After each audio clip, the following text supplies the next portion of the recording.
आप देख रहे हैं चाणक्य की आवाज न्यूज चैनल और मैं राजीव पांडे। बड़ी खबर, मैनपुरी से दहेज की बलि चढ़ी एक और बेटी। दहेज की बलि चढ़ी एक और बेटी प्रिया। 4 दिन बीत जाने के बाद नहीं हुई अभी तक कोई कार्रवाई। उत्तर प्रदेश के जिला मैनपुरी तहसील करहल की एक घटना सामने आ रही है। शादी होने के बाद लगातार परिवार दहेज की मांग कर रहा था। एक परिवार ने अपनी लड़की की शादी में जितना दहेज हो सकता था उतना दहेज दिया।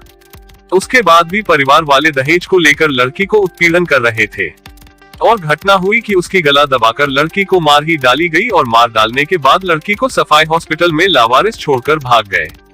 एसडीएम द्वारा पंचनामा भरकर उसका पोस्टमार्टम कराया गया और मुकदमा भी कायम हुआ, लेकिन पुलिस इस मामले को गंभीरता से न लेते हुए अभी तक पूरा परिवार फरार चल रहा है। किसी प्रकार की कोई गिरफ्तारी नहीं है। शासन प्रशासन इतना सख्त होने के बाद भी घटनाएं रुक नहीं रही हैं। चाणक्य की आवाज न्यूज चैनल के लिए प्रदेश प्रभारी वशिष्ठ चौबे, लखनऊ। इसलिए मैंने अपनी बेटी की कॉलेज में धूमधाम से शादी की थी। उनका अध्यापक नगर अनाज सिंह अध्यापक, उनका लड़का आकाश के साथ शादी हुई थी। उन लोगों ने खूब खुशी से शादी करी, रिश्ता मांगा मेरे से बार बार। उन्होंने ये भी नहीं बोला कि मेरा लड़का पी लेता है, नशा भी करता था। उन्होंने सारी बातों को छिपा ही के रखा।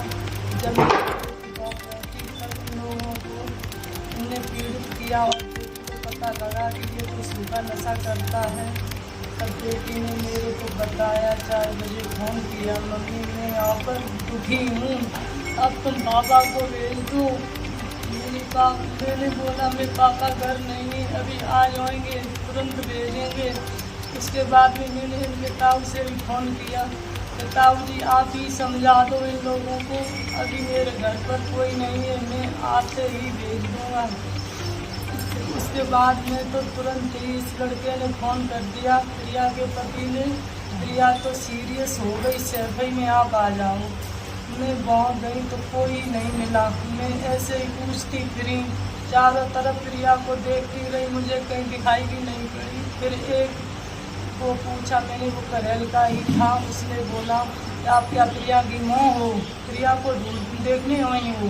तब उसने ऐसे इशारा किया, हाथ उधर चली जाओ, ड्रामा सेंटर में ही प्रिया तुमको मिल जाएगी। तब मैंने एक चेयर पर देखा जो प्रिया की ऐसे ही पड़ी थी। मेरे से प्रिया ने कुछ भी नहीं बोल पाया। मुझे लैस मिली जाके तो मैंने देखा, मुझे कोई ससुराल वाले एक भी वहाँ पर प्रिया के पास में नहीं थे। मेरी बेटी की बुरी तरह से इन लोगों ने हत्या करके सैफई में डाल दी। जाके मेरे से फ़ोन करके बताया, फिर मुझे कोई नहीं मिला। मेरी बेटी अकेली भी थी। मुख्यमंत्री जी आप मेरा न्याय कर दो, ऐसे हत्यारों को तो सजा ही मिलना चाहिए। इससे और किसी की बेटी के साथ में ऐसा धोखा न हो। अब मैं आपसे यही कहना चाहती हूँ, अब मेरी तो बेटी मेरी जिंदगी में बेटी मेरी छूट है। अब मेरे को कब बेटी मेरी जैसी बेटी मिलेगी। इतनी पढ़ाई भी, फार्मा भी करा दिया था, अभी मैं और भी उसको पढ़ाते। मेरे तो लड़के को भी मारने की धमकी देता है, मेरे घर के ही आसपास अभी भी घूमता है, कहता है इसको मार के ही मैं जेल जाऊंगा और इसकी सारी संपदा को मैं ही इसमें रहूँगा। आप मुख्यमंत्री जी यहाँ पर मेरी कोई सुनवाई भी नहीं करता है। मेरी बेटी 7 तारीख को ख़त्म हो गई, अभी भी कोई मेरी सुनवाई नहीं हुई। मेरे घर पे ही चक्कर, रोड से ही चक्कर लगाता है। मैं यहाँ पर अकेली में ही, मकान मेरा गांव से बाहर है, मैं अकेली हूँ, रहती हूँ। मेरे पास कोई बच्चे भी नहीं है, एक लड़का एक ही लड़की थी।